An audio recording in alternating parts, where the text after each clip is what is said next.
ఇక నెక్స్ట్, అజంతా గుహ నుంచి సముద్రాల మీదకు ప్రాచీన కుడ్య చిత్రంతో నేవీ ప్రాణప్రతిష్ఠ అనేది చేసింది. ఏంటంటే ఇది దేనికి సంబంధించిందంటే ప్రఖ్యాతమైనటువంటి అజంతా గుహల్లో ఒక శిల మీద చిత్రీకరించినటువంటి పెయింటింగ్ నుంచి స్ఫూర్తి పొంది దాంతో వాళ్ళు తయారు చేశారు. ఏమి తయారు చేశారంటే కర్ణాటకలో దాని నుంచి మనకి ఒకటో శతాబ్దంలో హిందూ మహాసముద్రంలో సముద్రయానం చేసి ఆగ్నేసియాన్ని చుట్టూ వచ్చినటువంటి ప్రఖ్యాత భారతీయ నావికుడు కౌండిన్య పేరును ఈ ఇండియన్ నేవల్ సెయిలింగ్ వెసల్కు దీనికి పేరు అనేది పెట్టారు. ఈ నౌక ఎన్నో విశిష్టతలు ఉన్నాయి అని చెప్పేసి దీని ప్రారంభోత్సవంలో పాల్గొన్నటువంటి కేంద్ర సాంస్కృతిక శాఖ మంత్రి గజేంద్ర సింగ్ షెకావత్ చెప్పారు. ఆధునిక తరం నౌకలతో పోలిస్తే ఇది పూర్తిగా భిన్నమైనటువంటి అజంతా గుహల్లో ఉన్నటువంటి ఒక శిల మీద గీసినటువంటి ఒక చిత్రం పెయింటింగ్ ఆధారంగా ఈ చిత్రం అనేది ఈ యొక్క నౌకని ఇది చేశారు. కర్ణాటకలో వ్యూహాత్మకమైనటువంటి కార్వార్ నావికా స్థావరంలో దీన్ని నిర్మించారన్నమాట. దీని పేరేంటయ్యా అంటే ఐఎన్ఎస్వి కౌండిన్యాని నిన్న ఆవిష్కరణ అనేది చేశారన్నమాట. ఈ నౌకకు సంబంధించి వాస్తవ కొలతల మ్యాప్లు బ్లూ ప్రింట్లు అందుబాటులో లేవు, కానీ ద్విమితీయ చిత్రంతో ఉన్న ఒక అంశాన్ని స్పష్టంగా చేసుకొని వాటిని కొలతలు భావించి వాస్తవిక ఊహతో నౌక నిర్మాణం అనేది మొదలుపెట్టారు. ఇది చాలా ఇంపార్టెంట్ బిట్టు. ఇది ఎక్కడుంది? ఇది అమెరికా అజంతా గుహల్లో ఉన్నటువంటి ఒక శిలపై చిత్రించినటువంటి పెయింటింగ్ ఆధారంగా ఈ యొక్క ఐఎన్ఎస్వి కౌండిన్యాని ఇండియన్ నేవీ ఆవిష్కరించింది. నెక్స్ట్, ఇది చైనా పాక్ ఆర్థిక నడువ కాబుల్ వరకు విస్తరణ. ఇది ఆర్థిక నడువ అంటే అది చైనా ఇది చేసుకుంటుంది కదా, విస్తరించుకుంటుంది కదా ఆర్థికంగా. దీన్ని ఆర్థిక నడువని ఆఫ్ఘనిస్తాన్లో కూడా విస్తరించాలని చెప్పేసి ఇరు దేశాల నేతలు నిర్ణయించారు. బీజింగ్లో జరిగినటువంటి ఒక సమావేశంలో పాక్ ఉప ప్రధాని ఇస్సాక్ దర్రు, చైనా శాఖ మంత్రి మనకి వాంగ్ యీ, తర్వాత ఆఫ్ఘనిస్తాన్ విదేశాంగ మంత్రి అమీర్ ఖాన్ వీళ్ళందరూ కూడా సమావేశంలో జరిపారు. పాక్ విదేశాంగ శాఖ ఈ విషయం ప్రకటించిందనమాట. ఇది కొంచెం మనకి ఇబ్బందికరమైనటువంటి అంశం అనుకోవాలి. ఎందుకంటే ఆపరేషన్ సింధూర్ తర్వాత అక్కడ ఉన్నటువంటి ఆఫ్ఘనిస్తాన్ చెందినటువంటి ఒక మంత్రి వచ్చి మన దగ్గర కలిశారు. మనకే ఆఫ్ఘనిస్తాన్కి మంచి రిలేషన్స్ ఏర్పడతాయనే ఉద్దేశంతో వెంటనే వాళ్ళు ఏం చేశారంటే చైనా రంగంలోకి దిగి ఆఫ్ఘనిస్తాన్ని చేసుకుంటూ ఈ యొక్క ఆర్థిక క్యారిడార్ని ఏర్పాటు చేయడానికి ప్లానింగ్ అనేది చేసింది. $60 బిలియన్ చేపట్టినటువంటి ఈ సిపెక్ నిర్మాణాన్ని భారత్ ఎప్పటి నుంచో వ్యతిరేకిస్తుంది. ఎందుకంటే ఇది పాక్ ఆక్రమిత కాశ్మీర్ భూభాగం నుంచి కూడా వెళ్తుంది. ఇది పాక్ ఆక్రమిత కాశ్మీర్ భూభాగాన్ని పాకిస్తాను చైనాకి రాసిచ్చి పడేసింది, దాంట్లోంచి వెళ్తుంది ఇది, ఈ క్యారిడార్ వెళ్తుంది. దాన్ని మనం ఎప్పటి నుంచో వ్యతిరేకిస్తున్నాం. వాడవుడు ఇవ్వడానికి అది మా భూమి అని చెప్పేసి మనం ఎప్పటి నుంచో వ్యతిరేకిస్తున్నాము.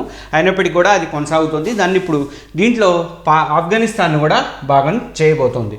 ఇక కుంకీలు వచ్చేస్తున్నాయని వాళ్ళకి ఐటమ్ వచ్చింది. ఈ కుంకీలు ఏంట్రా బాబు అనుకున్నాను నేను. ఏపీకి ఏనుగుల్ని అప్పగిస్తుంది కర్ణాటక రాష్ట్రము. దీనికి సంబంధించినటువంటి ఒక అగ్రిమెంట్లో మనకి ఇక్కడ సిద్ధరామయ్య, తర్వాత వీళ్ళు మన డికే శివకుమారు, ఆంధ్రప్రదేశ్ ఉప ముఖ్యమంత్రి అయినటువంటి పవన్ కళ్యాణ్ ఇక్కడ అగ్రిమెంట్ మీద సంతకాలు చేశారు. దాని ప్రకారం ఒక 4 ఏనుగులు అనేవి ఎక్కడికి వస్తున్నాయి? ఆంధ్రప్రదేశ్కి వస్తున్నాయి. ఎందుకు ఇవి అంటే ఇది బెంగళూరులో విధాన సౌధ ముందు ఒక కార్యక్రమం నిర్వహించారు. ఈ కార్యక్రమంలో వీళ్ళందరూ కూడా పాల్గొన్నారు. 6 కుంకి ఏనుగుల్ని ఆంధ్రప్రదేశ్కి అప్పగిస్తబోతున్నారు. ఇది శిక్షణ, ఆరోగ్య ప్రమాణాల దృష్ట్యా ప్రస్తుతం అయితే 4 మాత్రమే తరలించారు. మిగతా విడతలో మరొక 2 చేస్తారనమాట. మనుషులకి ఏనుగు అంటే ఇది ఎందుకు అంటే ఇక్కడ కర్ణాటకలో మొత్తం అసలు ఈ ఏనుగులు ఎన్ని ఉన్నాయంటే 3695 ఏనుగులు ఉన్నాయన్నమాట కర్ణాటకలో. అయితే దేశంలోనే అత్యధిక సంఖ్యలో కుంకి ఏనుగులు ఇక్కడ ఉన్నాయన్నమాట. ఈ నెల వీటికి మావటీలు ఏపీ బృందాలకు శిక్షణ ఇస్తారు. ఈ సందర్భంగా పవన్ కళ్యాణ్ మాట్లాడారు అని చెప్పేసి ఇచ్చాడు.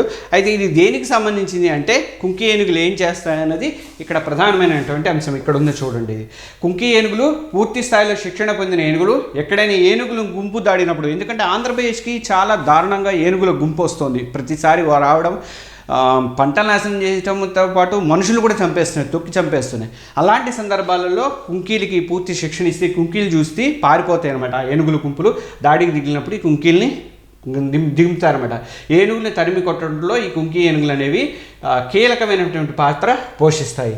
మనకి తొలి విడతలో ఆంధ్రప్రదేశ్కి తరలించినవి 4 కుంకిలో 15 ఏళ్ల కృష్ణ చిక్కమగళూరుకి, తర్వాత మగళూరు, తర్వాత 14 ఏళ్ల అభిమన్యు శివమొగ్గ, 39 ఏళ్ల దేవ కుశాల్ నగరు, 26 ఏళ్ల రంజన్ దుబారే, ఇవన్నీ కూడా ఉన్న వీటిని సాగనింపేకు మైసూరు చెందిన మహేంద్ర అనే 28 ఏళ్ల ఏనుగు కూడా తరలి వెళ్ళింది.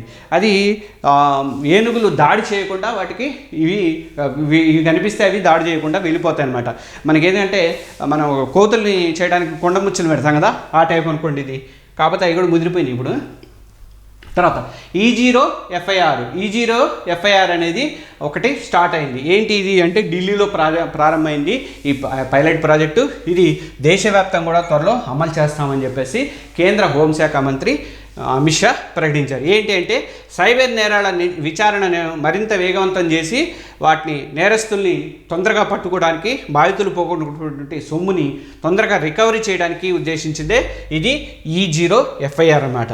ఇది Indian cyber crime coordination centre I4C E0 FIR విధానాన్ని ప్రవేశపెట్టింది. Indian cyber crime coordination centre, దీన్ని ఏమంటారు, Indian cyber crime coordination centre I4C అనేదాన్ని ఇది E0 FIR అనే విధానాన్ని ప్రవేశపెట్టింది. పైలట్ ప్రాజెక్ట్గా దీన్ని ఢిల్లీలో స్టార్ట్ చేశారు. దీనికి సంబంధించి ఏంటంటే ఇందులో ఏమి ఉంటాయంటే 10 లక్షలకు మించినటువంటి సైబర్ నేరాలపై national cyber crime reporting portal NCRPలో లేదా హెల్ప్ లైన్ నెంబర్ 1930 ఉంది కదా, 1930 ద్వారా అందించినటువంటి 10 లక్షలకు మించినటువంటి ఫిర్యాదులన్నింటినీ కూడా ఢిల్లీలోని ఈ క్రైమ్ సెంటర్లో చేసి పోలీస్ స్టేషన్లో ఆటోమేటిక్గా నమోదైపోతాయట.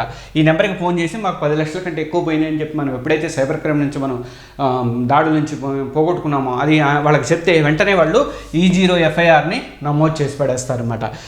తర్వాత ఈ వివరాలను ఆయా ప్రాంతాల్లోని సంబంధిత సైబర్ క్రైమ్ పోలీస్ స్టేషన్కి వెళ్ళిపోతాయి అన్నమాట. ఆ ఫిర్యాదు వెళ్ళిపోతుంది ఆటోమేటిక్గా. ఈ సైబర్ క్రైమ్ పోలీస్ స్టేషన్కి వెళ్ళి 0 FIR ఎలాగ సాధారణ FIRగా ఎట్లా మార్చుకోవచ్చో ఆ విధంగా దీన్ని కూడా మార్చుకుంటారు అన్నమాట. కొత్తగా అమల్లోకి వచ్చినటువంటి భారతీయ నాగరిక సురక్షా సంహితలో సెక్షన్ల ప్రకారము ఈ కేసులు విచారణ అనేది జరుగుతుంది. సైబర్ సెక్యూరిటీ భారత్ కోసం అని చెప్పేసి ఈ లక్ష్యాన్ని చేరుకోవడానికి ఇది తీసుకొచ్చా అని చెప్పేసి మనకి అమిత్ షా తెలిపారు. నెక్స్ట్ నూతన ప్రాజెక్టులపై మాల్దీవులు తర్వాత భారత్ ఒప్పందం అనేది జరిగింది. భారత్ కన్నా మాల్దీవులకి కొత్త అగ్రిమెంట్ల మీద ఒప్పందం అనేది జరిగింది. అదేంటో చూద్దాము. భారత్ గ్రాంట్ సహాయం కింద మాల్దీవులో 13 కొత్త ప్రాజెక్టుల అమలు చేయడానికి సంబంధించినటువంటి అవగాహన పత్రాల మీద ఈ మధ్య రెండు దేశాలు కూడా సంతకాలు అనేవి చేసినాయి అన్నమాట. ఇందులో మాల్దీవులో భారత హై కమిషనర్ జి బాలసుబ్రహ్మణ్యం, మాల్దీవుల విదేశాంగ మంత్రి తర్వాత అబ్దుల్ ఖలీలు, ఆ దేశ రవాణా పౌర విమాన శాఖ మంత్రి మహమ్మద్ అమీన్ ఈ ఒప్పందాల మీద సంతకం చేశారన్నమాట. ఈ భారత్ గ్రాంట్ సహాయ పథకం ద్వారా high impact community development project HICDP కింద 3వ దశ కింద దీన్ని అమలు చేయాలని చెప్పేసి నిర్ణయించారు. ఈ 13 ప్రాజెక్టుకు సంబంధించి కూడా దాదాపు 55 కోట్ల రూపాయలని, మాల్దీవులకి 55 కోట్ల రూపాయలని భారత్ గ్రాంట్ సహాయ పథకం కింద 13 ప్రాజెక్టులని చేయడానికని చెప్పేసి ఇది ఖర్చు చేయబోతున్నారు. మాల్దీవుల ఫెర్రీ సేవలను మెరుగుపరచడము, తర్వాత ప్రజా రవాణాన్ని విస్తరించడము, కమ్యూనిటీ జీవనోపాధిని పెంపొందించడము ఈ ప్రాజెక్టుల యొక్క లక్ష్యము. నెక్స్ట్ సంపూర్ణ అక్షరాస్యత సాధించిన మిజోరం, చాలా మంచి ఇంపార్టెంట్ అయినటువంటి బిట్ అది. ఏంటంటే దేశంలో సంపూర్ణ అక్షరాస్యతను సాధించినటువంటి తొలి రాష్ట్రంగా మిజోరం రికార్డులకి సృష్టించింది. 2025 మే 20న మిజోరం యూనివర్సిటీలో జరిగినటువంటి కార్యక్రమంలో ఆ రాష్ట్ర ముఖ్యమంత్రి, మిజోరం రాష్ట్ర ముఖ్యమంత్రి ఎవరు అంటే లాల్ దుహోమా ప్రకటించారు. 2011 జనాభా గణన సమయంలో 91.33% అక్షరాస్యతలో మిజోరం 3వ స్థానంలో ఉంది. కేరళ ఫస్ట్ స్థానంలో ఉంది, ఇది 3వ స్థానంలో ఉంది. ప్రస్తుతం దీన్ని బ్రేక్ చేసింది మిజోరము. ప్రస్తుతం మిజోరం అక్షరాస్యత శాతం రేట్ ఎంత ఉంది అంటే 98.2% అనేది ఉన్నట్లు సీఎం లాల్ దుహోమా ప్రకటించారు. దీన్ని మరింత మెరుగుపరుస్తామని చెప్పాడు. ఏ రాష్ట్రమైనా సరే 95% బెంచ్ మార్క్ సాధిస్తే సంపూర్ణ అక్షరాస్యత సాధించిన రాష్ట్రంగా గుర్తిస్తారు. ఇప్పుడు మిజోరం కూడా సంపూర్ణ అక్షరాస్యత సాధించిన రాష్ట్రంగా గుర్తింపు అనేది పొందింది. ఇక లాస్ట్ బిట్, పత్రికా స్వేచ్ఛలో భారత్ యొక్క స్థానం ఎంతలో ఉంది అంటే 151లో ఉంది. పత్రికా స్వేచ్ఛలో భారత్ యొక్క స్థానం 151లో ఉంది. పత్రికా స్వేచ్ఛ పరిరక్షణలో రిపోర్టర్స్ వితౌట్ బోర్డర్స్ అనే సంస్థ ప్రతి ఏటా కూడా పత్రికా స్వేచ్ఛ మీద ఒక ఇండెక్స్ అనేది ఇస్తుంది, సూచి అనేది ఇస్తుంది. అది రిపోర్టర్స్ వితౌట్ బోర్డర్స్ అనేది. ఇందులో భారత్ గత ఏడాది కంటే తన స్థానాన్ని మెరుగుపరుచుకుంది. ఈ ఏడాది మొత్తం 180 దేశాలకు సంబంధించినటువంటి సర్వే నిర్వహిస్తే ఆ సర్వేలో భారత్కి 151 ర్యాంక్ అనేది దక్కింది. గత ఏడాది మన దేశం 159వ స్థానంలో ఉంది. ఈసారి పత్రికా స్వేచ్ఛలో భారత స్థానం 151 అంటే మెరుగుపడింది అనమాట. ప్రపంచవ్యాప్తంగా 5,000 మందికి పైగా వ్యక్తుల నుంచి అభిప్రాయాలను సేకరించి క్రోడీకరించి ఈ ర్యాంకులు అనేది ఖరారు చేసినట్లుగా రిపోర్టర్స్ వితౌట్ బోర్డర్స్ అనే సంస్థ తెలిపిందనమాట. ఇందులో ఏం చేస్తారంటే ఈ ఏడాది ఫిన్లాండ్, ఎస్తోనియా, నెదర్లాండ్స్ ఈ 3 కూడా తొలి 3 స్థానాల్లో నిలిచినాయి. మొత్తం 180 దేశాలకు సంబంధించినటువంటి ఈ పత్రికా స్వేచ్ఛకు సంబంధించినటువంటి ఇండెక్స్ని రిపోర్టర్స్ వితౌట్ బోర్డర్స్ అనే సంస్థ చేస్తే ఇందులో ఫిన్లాండ్, ఎస్తోనియా, నెదర్లాండ్ అనేవి 3 స్థానాల్లో నిలిచినాయి. అమెరికా గత ఏడాది కంటే కూడా 2 స్థానాల్లో దిగజారిపోయింది. మనకు తెలుసు ట్రంప్ వచ్చిన తర్వాత కొంచెం ఆ పరిస్థితి కనిపిస్తుందని 57వ ర్యాంకులో నిలిచింది. ఇక భారత్లో సుమారు 900 ప్రైవేట్ ఛానళ్ళు ఉన్నాయని, వాటిలో సగం న్యూస్ ఛానల్ అనే రిపోర్టర్ వితౌట్ బోర్డర్స్ పేర్కొంది. 20కి పైగా భాషల్లో 140,000 ప్రచురణలు వెలువడుతున్నాయని, వీటిలో 20,000 దినపత్రికలకు ప్రతిరోజు 39 కోట్లకు పైగా సర్క్యులేషన్తో కలిగి ఉన్నాయని చెప్పేసి మన భారతదేశంలోకి వచ్చేసరికి 39 కోట్ల సర్క్యులేషన్ ఉన్నాయి, 140,000 ప్రచురణలు ఉన్నాయి. 20కి పైగా భాషల్లో మన దగ్గర ఈ రిపోర్టర్స్ ప్రచురణలు అనేవి అవుతున్నాయి. రిపోర్టర్స్ వితౌట్ బోర్డర్స్ లాభాపేక్షలని ప్రభుత్వ సంస్థ ప్యారిస్లో దీని హెడ్ ఆఫీస్ అనేది ప్యారిస్లో ఉందన్నమాట.